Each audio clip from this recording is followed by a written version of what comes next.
और जिस पहली खबर का हम रुख करने वाले हैं, ये खबर सुनकर आपके होश उड़ जाएंगे। जिस खबर में हम आपको बताने जा रहे हैं कि वो किसी हॉरर फिल्म या थ्रिलर वेब सीरीज जैसे आपको लगने वाली है। इस कहानी में कई सारे ट्विस्ट हैं। हम बात कर रहे हैं कर्नाटक के मास्क मैन की। ये हैरान करने वाला मामला कर्नाटक के एक मंदिर से जुड़ा हुआ है। कर्नाटक के मंगलुरु के धर्मस्थल में लाशें दफन के मामले में शिकायतकर्ता को ही धर दबोचा गया है, यानी अब शिकायतकर्ता ही आरोपी है। 10 दिन की रिमांड पर आरोपी को भेज दिया गया है।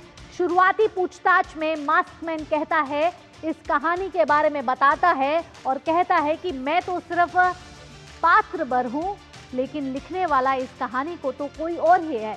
उस पर झूठा बयान देने और गलत सबूत पेश करने का आरोप है।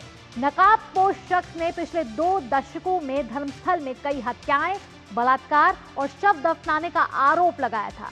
अब ये आरोपी धरपकड़ हो चुकी है इसकी। पुलिस ने इसको धरपकड़ कर ली है और साथ ही साथ हम देख रहे हैं कि तफ्तीश की जा रही है अब इस मामले में। और इस आरोपी ने अब कहा है कि मैं तो सिर्फ पात्र भर हूं, कहानी लिखने वाला, रचने वाला तो कोई और है। आइए ग्राफिक्स के जरिए आपको बताते हैं कि कर्नाटक धर्मस्थल कांड में किस तरीके से यू टर्न लिया है, कैसे इसमें एक के बाद कहानी पलटती हुई नजर आ रही है। आइए ग्राफिक्स का रुख करें। शवों को दफनाने के केस में आ चुका है नया मोड़, और इस नए मोड़ में साफ तौर पर दिख रहा है कि शिकायतकर्ता बन चुका है आरोपी। जो जुलाई से हाहाकार मचा हुआ था कर्नाटक में कि धर्मस्थल में शिकायतकर्ता आया था और बोला था कि मैंने करीब 100 लाशें दफनाई हैं और इस लाशों को दफनाने के बाद मुझे बहुत सारा प्रेशर मिल रहा है, मेरी जान को खतरा है। मैं पुलिस के पास आया हूं बताने के लिए कि 1998 से लेकर 2014 तक क्या क्या कारनामे इस मंदिर में हुए हैं। एसआईटी का गठन होता है। एसआईटी के गठन के बाद तफ्तीश शुरू होती है। तफ्तीश शुरू होने के बाद एसआईटी 16 जगहों पर खड्डे खोदती है और ये देखती है कि क्या वहां कोई कंकाल मिला है या नहीं। लेकिन ये जरूर जब एसआईटी के पास पुलिस के पास आया था तो एक कंकाल लेकर आया था। 10 दिन की कस्टडी में इस आरोपी को भेज दिया गया है। एसआईटी आगे की जांच कर रही है। हालांकि इसमें नए नए तथ्य और नए नए सबूत सामने आते हुए नजर आ रहे हैं। आइए अब आपको बताते हैं इस पूरे मास्क मैन का सच। ये जो नकाबपोश आया था, आखिरकार ये है कौन?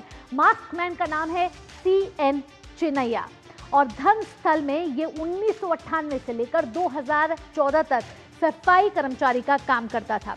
जब ये पुलिस थाने पहुंचा तो इसके हाथ में एक खोपड़ी थी। इसने अपने शिकायतकर्ता ने शिकायत बताई कि मैंने 100 से अधिक महिलाओं, बच्चियों के शव दफनाने का दावा इस शिकायतकर्ता ने कहा, जो अब आरोपी बन चुका है। और नकाब पहनकर एसआईटी के सामने ये चिन्नैया पेश हुआ था। आप इसकी तस्वीर देख सकते हैं। ये वही मास्कमैन है जो इस समय कर्नाटक धर्मस्थल कांड में छाया हुआ है। जुलाई से लेकर अब तक इस कहानी में नए नए ट्विस्ट आ चुके हैं। तो आपको बताया हमने मास्कमैन का सच। आइए अब जो एसआईटी इस पूरे केस की पड़ताल कर रही है, आखिरकार उसने अब तक क्या तफ्तीश की है। 19 जुलाई को एसआईटी का गठन होता है। राज्य सरकार के कहने पर एसआईटी बनाई जाती है।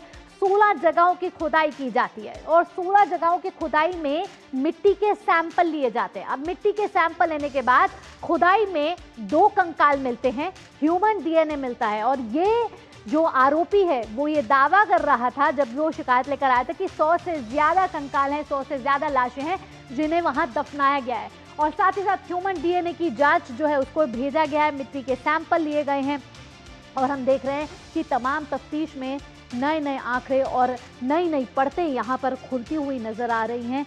और अब इस पर राजनीति भी गर्मा गई है, क्योंकि बीजेपी ने ये मांग की है कि अब इसके ऊपर एनआईए की जांच होनी चाहिए। यानी राज्य सरकार ने जो एसआईटी गठन की थी, अब बीजेपी मांग कर रही है कि इस पर एनआईए की जांच होनी चाहिए। यार रुक रहे एक छोटे से ब्रेक के लिए न्यूज पंच पे, लेकिन खबरों का दौर जारी रहने वाला है। न्यूज पंच में